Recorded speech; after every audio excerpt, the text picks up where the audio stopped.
Good evening, class. We are looking at section 2.5, continuity. We covered a few sections, and here's the synopsis of the sections we covered as far as the limit is concerned and the precise definition. We are going to go with the new section 2.5, continuity. Here's the definition of a continuity. In short, if the limit exists, that means the limit from the left and right are identical. The limit from the left and the limit from the right are, the limit exists. And this limit value is equal to the functional value, okay? That means the limit exists. And now this one equals f of a. So we put them together. The function is considered continuous. So when we put this one and this one together, we get to this one. The limit of f of x as x approaches a equals f of a. F of a is the functional value, okay? So a function is continuous from the right if the limit as x approaches a from the right is f of a, and from the left if the limit as x approaches a from the left is f of a, okay? And if f of x is continuous on the closed interval of a to b, and n is any number in between where the two numbers the two values are not equal, there must exist a number c in a and b such that f of c equals n. What is that? IVT, you remember that, I hope, from pre-calculus, the intermediate value theorem, and that is used, for example, to find roots of functions, okay? When you want to prove there is a root, you evaluate the function as if the function is continuous in that vicinity, in that interval. One side gives you negative, one side gives you positive. That proves the zero is in between. All right, so that was the synopsis of that. A function f is continuous at x equals a if we have the following. F of x exists, okay, specifically at a, and the limit as x approaches a is l, and the two are identical, okay? And a function is continuous over some interval if it is continuous at every point of that interval, okay? And if it's not, we say it's discontinuous. So definition of a continuity is very simple. What you see here, this is the definition of a continuity, okay? This is the definition of a continuity. I'm not gonna, spend too much, time on this, and it happens in real life also. The physical phenomena, okay, are usually continuous. The displacement or velocity of a vehicle varies continuously with time, okay, a person's height. Or geometrically, a continuous function is a function whose graph at every number in its interval has no break in it. The graph can be drawn without having to remove your pen. You've seen that definition, okay? So in other words, the change happens gradually. That's the idea behind continuity, class. I hope everybody is comfortable with the concept. Let's look at a few examples. So the question is, at what numbers, if any, this function is discontinuous, and why is that, okay? So if you look at number one, I hope you realize that there is a hole here. And here's the definition of a continuity. The limit and f of a are identical. That's the definition of a continuity, okay? And so what is f of 1? I don't know, so that's a problem, okay? If you look at number 3, the limit doesn't exist. The limit from the left is this number, whatever the y is, and the right. And we have the same situation at 5, because the functional value, which is the y coordinate of this point, is not the same as the limit. So here's the solution. At a equals 1, because f of 1 is not defined. We don't know it. It's not given to us, everybody. At a equals 3, because the limit doesn't exist. Why? Because the limit from the left and right are different. At a equals 5, because the limit is not equal to f of 5. So I want to recap that, because this is extremely important, because honestly, if you follow what happened here, you're very comfortable with continuity as well as understanding the concept of limits. The first one says the limit exists, but we don't know the functional value. Okay, that's one. The second one says the limit doesn't exist. That's a problem. The third one says, again, the functional value exists, but it's not identical, okay, to the limit of f of x as x approaches 5. So if you could figure this out, you are in good shape. All right. Here's a piecewise defined function, okay? By the way, when you're dealing with a piecewise defined function, if they ask you to prove that it's continuous or not continuous, first of all, you look at each piece and then the end point, in this case, at x equals -2. So even if they didn't say that, is this function continuous, that means you look at every point and the end point specifically. And the top piece is a linear function, it's continuous from negative to positive infinity. So is the bottom piece a linear function? So the question at hand would be -2, and you can evaluate it and find out. So first, the functional value, you have to plug in -2, and to do that, you have to go with the one that has a equality, okay? So the function value at -2, g of -2, we use this one, everybody, x minus 1, okay, because of the equality. One notation to explain that to your reader would be as follows. You could do the following. You can say g of -2 is x minus 1 evaluated at x equals -2, in which case you're telling your reader which branch you're using, okay?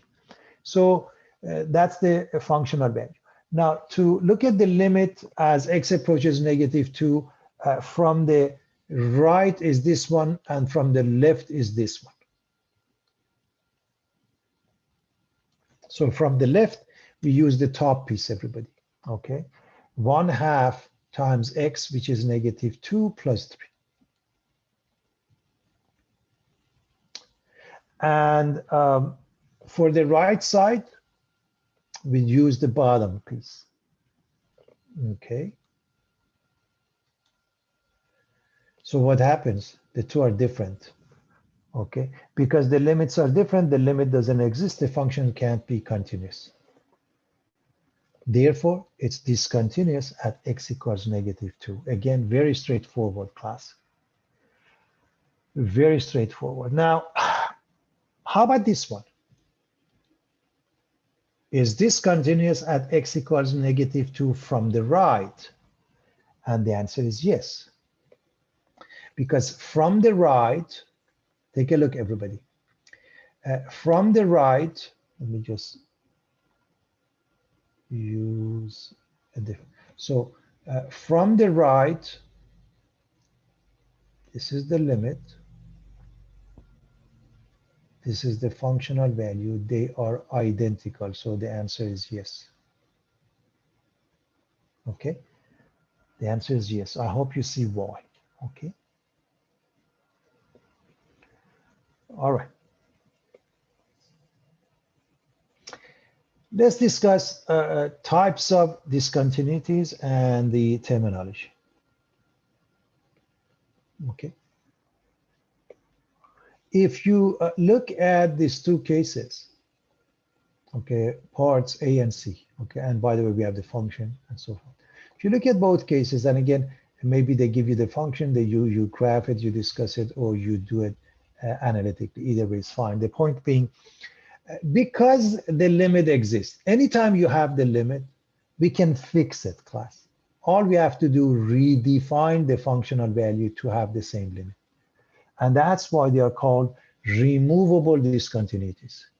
Because all you have to do, redefine your f of a, namely f of 2, okay?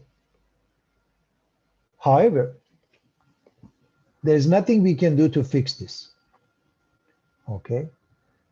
This is the infinite discontinuity, or the vertical asymptote. There is nothing we can do to fix this. It's a jump. So removable, we can remove it, we can fix the problem. The other ones we cannot, okay?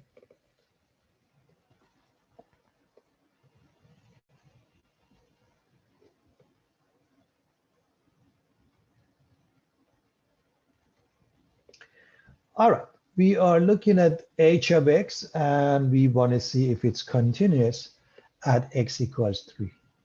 Okay, well, we look at the limit. The limit requires using this function because it works for everywhere except x equals 3, and that's why we use that function. We evaluate that. We take a limit, and of course, factoring shouldn't be a problem. Okay, so you factor the top, and x minus 3 drops. Again, notice x is approaching 3. So you have a factor of x minus 3. When you factor the numerator, it drops. And now you plug it in, you get number 6, and you're done with the limit. What about the functional value? When x is 3, h is 7. So the functional value is different, so it is discontinuous.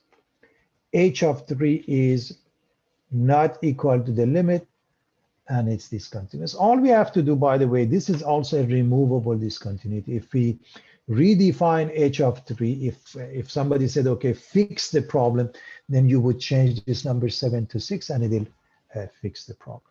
So what happens is that when you want to graph this one class, you graph y equals x plus 3 with a hole at x equals 3. It's a line with a hole. It's a line with a hole.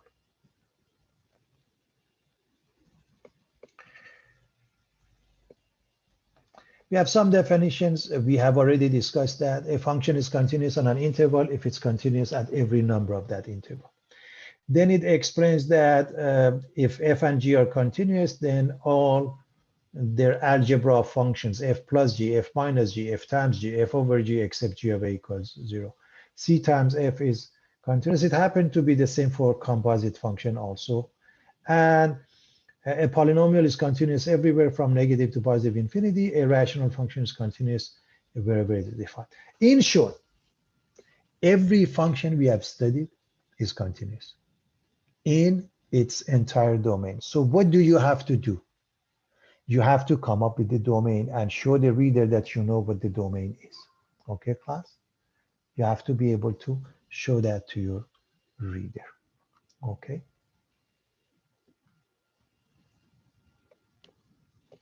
All right.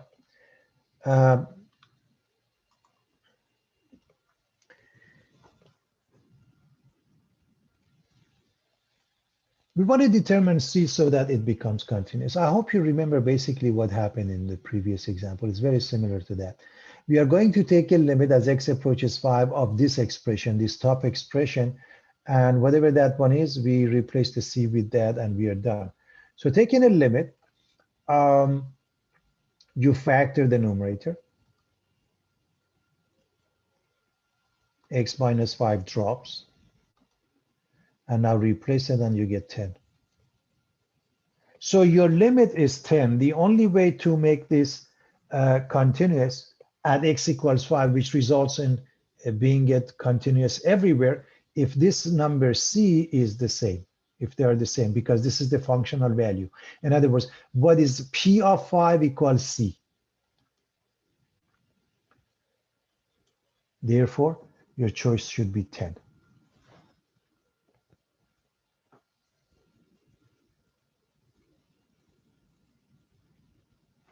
Okay, everyone. Again, pretty straightforward.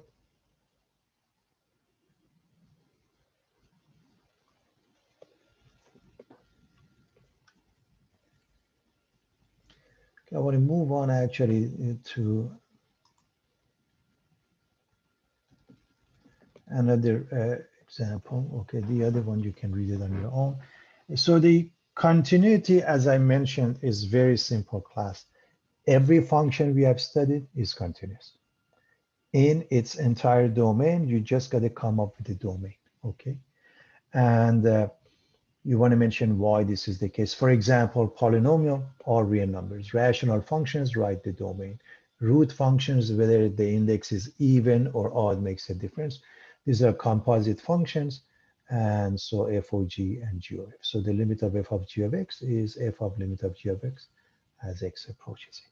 So having said that, let's look at this example.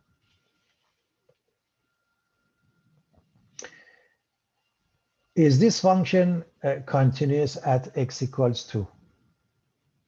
Well, let's find the limit of this function as x approaches 2. And basically, for a case like this, they expect you to do by limit laws. Ultimately, I would just plug in class. I would plug in and observe. Okay. So if we go with the limit laws, the top is separated from the bottom. Each one goes to a different piece. Now, when you get the t by itself, you get 14/5. I wouldn't really do that if I were actually doing the limit. However, because we want to, in this case, we are asked to prove continuity, we don't want to just plug in, okay? Because when we plug in, that's g of 2. Remember, g of 2, it's plug in. Because g of 2 is the same as the limit we just proved, therefore, we have to use properties of limit in this fashion to get to the continuity. Now, in this example, they just say find the limit. That means plug in, plug in. So I'm going to replace the x with pi. I get sine of pi plus sine pi. Plug in. Okay, so you just plug in pi. Okay, what is sine pi? I hope you remember. It's 0. In fact, sine n pi is 0, so it becomes sine of pi, which is again 0. Remember, sine n pi equals 0. N is an integer, everybody, okay? N is an integer.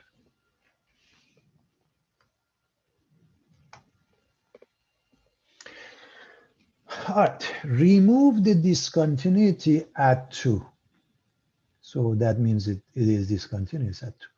So that means let's find out what we can do. Okay, so let's rewrite f of x in its factored format. Okay, I hope you remember that, let's say a cubed minus b cubed is a minus b times a squared plus ab plus b squared.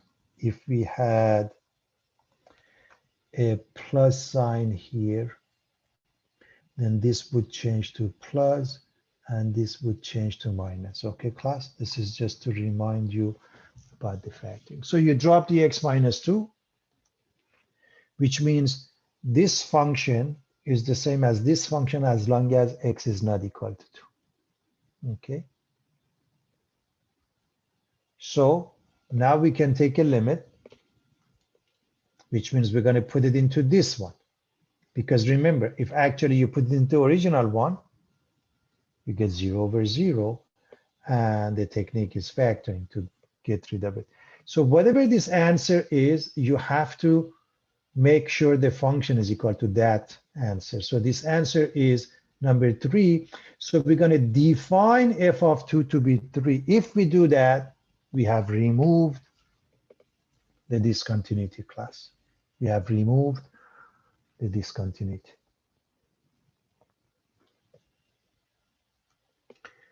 Explain why the function is continuous everywhere in its entire domain. So really the question is, what is the domain in essence, okay? Because every function is continuous in its entire domain. Okay, so I hope you realize that you have a composite function in essence of a trigonometric function sine, where the domain is all real numbers, and a rational function, you can think of it as 1/x plus 1, where the domain is all real numbers except -1. So what we have, sine x, the continuous function on R, all real numbers, minus to positive infinity. I hope you remember that. This means negative to positive infinity, okay? And this denominator makes it, like 1/x plus 1 as an example. It doesn't have to be 1, but anything over x plus 1 is continuous everywhere except at 1. I hope you see I'm being lazy here, so I put r minus 1. Okay. And I will basically what happens when you look at these two, then your domain is r minus 1, everybody. So h of x is sine x over x is continuous on the same thing. R minus 1 is equal to this. So let me just write down this is the same as this one. We write x such that x is not -1, or better yet, here's the notation in an interval format. -infinity. Okay, class, this is -1. My apologies. So this is -1. Change it to -1. Okay. So -1. So minus infinity -1 union -1 to infinity. Notice with the parentheses here and here we are excluding -1. I hope everybody is okay with that. Again, I just wanted you to be exposed to different notations, class. That's why I choose this. So this one is the same as this one is the same as this one. This is the interval notation, as I'm sure you all know that. Show this function is continuous from negative to positive infinity. Okay, this is a continuous, this is a piecewise defined function. The top piece is sine, the bottom is piece cosine. So each piece is continuous from negative to positive infinity. Each piece is continuous from negative to positive infinity.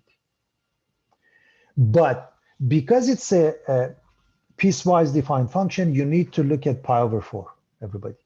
You need to look at pi over 4, and that's what we are going to do. So we are going to evaluate this function at pi over 4. The equality, that means we have to do it here. And then we have to take a limit of this function as x approaches pi over 4 from the left, which means we are here, and from the right, which means we are here. And we look at it and see if they're all equal. So we know that it's continuous here because of that. We just have to look at pi over 4. We are looking at the endpoint. So pay attention to what we wrote, all of the above.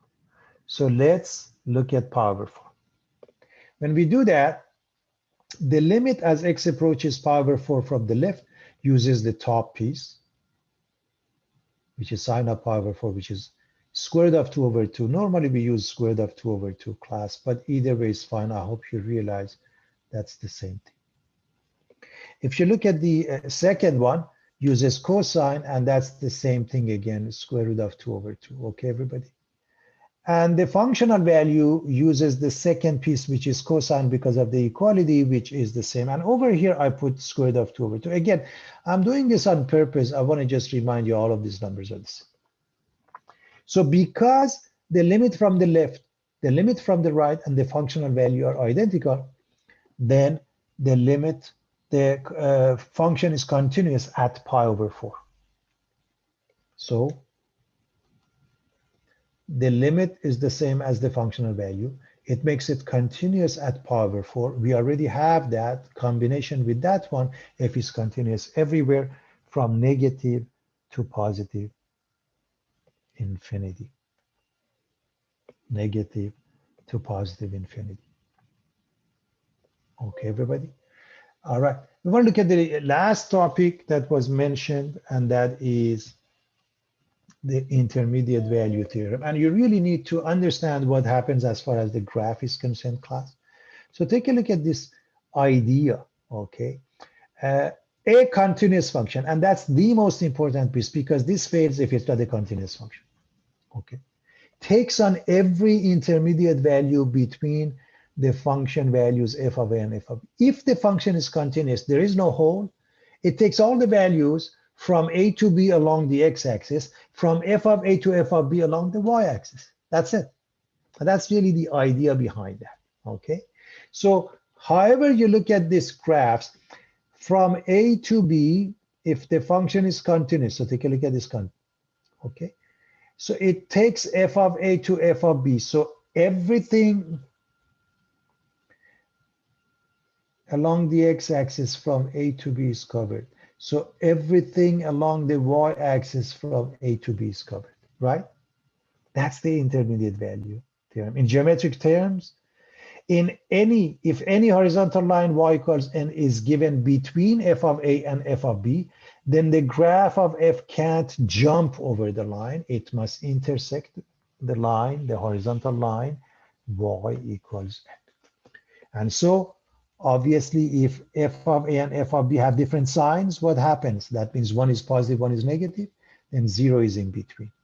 Okay, so that's why it's used often to show that. So here's the example: 2 over x equals x minus square root of x in the interval of 2 and 3. Okay, and it is a we want to use the intermediate value theorem to show that there is a root for this equation class, the between 2 and 3. We want to show that it's between 2 and 3. Now, of course, we are going to bring everything to one side. That makes it easier in order to deal with the function. So to show that it has a root, we can bring it to one side and show that it has a 0. So if you bring it to the, let's say, right, you get minus x minus square root of x. And so if this is equal to 0, it's equivalent to this. And therefore, the function is the left side. So it is equivalent to say that this function has a 0. And we know this is continuous from 2 to 3. Why is that? Let's discuss that. This function has a domain of 0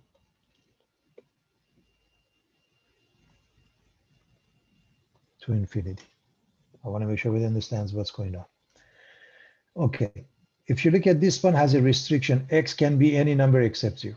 If you look at this piece, no restriction. If you look at this piece, x is larger than or equal to 0.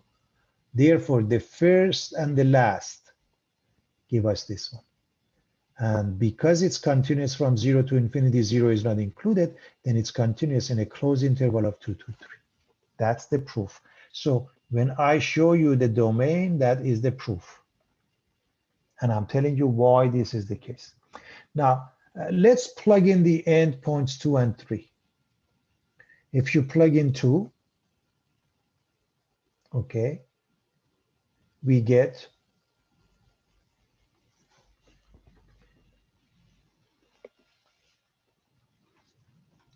two over 2, which is 1, minus 2 plus square root of 2, and it becomes about 0.4 or 0.414. Let's plug in number 3. So 2 over 3 minus 3 plus square root of 2 is negative. It doesn't matter what number. 1 is negative, 1 is positive. So 0 is in between. So somewhere between 2 and 3, this function must become 0, okay, by intermediate value theorem. Since 1 is positive, 1 is negative, 0 is in between. There is a number C such that f of C is 0 in the interval of 2 to 3 by IVT, intermediate value theorem, everybody. Thus, there is a root of this equation, 2 over x minus x plus square root of x equals 0.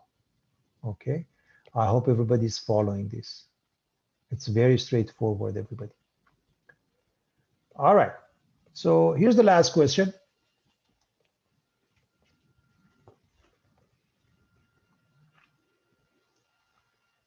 We want to show that there is a root for this function. We're going to bring everything to one side. Left or right makes no difference. I can say x squared minus x minus sine x, or I can say sine x minus x squared plus x equals 0. That's the same thing. So if we move everything to the right, that's fine. So now this is called f of x. And this function is continuous. Why is that? Because it's continuous from negative to positive infinity. Why is that? Here's the reason. You have to mention it. This is a polynomial function, or you can say this is quadratic, this is linear, either way. This is a polynomial function, and this is a sine function. Therefore, there is no limitation on their domain. The domain is all real numbers. Therefore, it's continuous everywhere. Now, this happens by inspection class. I want you to know that, okay? So we can For example, if I evaluate f of 1, okay? So if I plug in 1, I hope you see that 1 minus 1 makes it 0, then minus sine 1, which is, by the way, 1 radian, makes it negative. If I put 2, I get 2 squared, which is 4, minus 2, which is 2. 2 minus sine 2. Remember, sine is between negative 1 and 1, so this is what happens. I want to quickly show you what I mean by that. Okay, I want to make sure everybody's comfortable with that.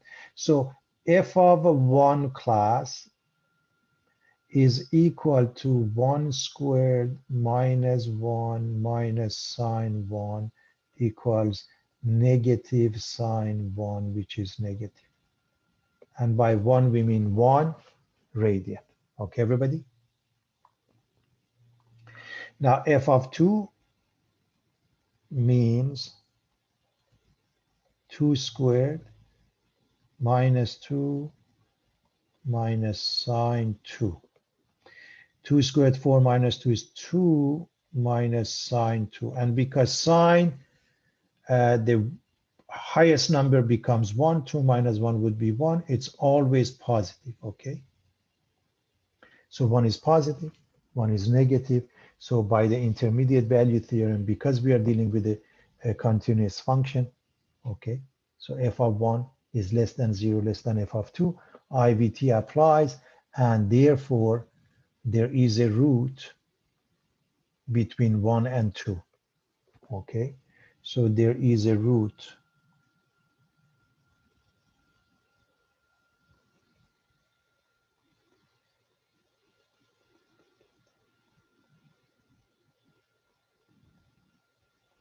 in the interval of 1 and 2. Okay, everybody? And this is it.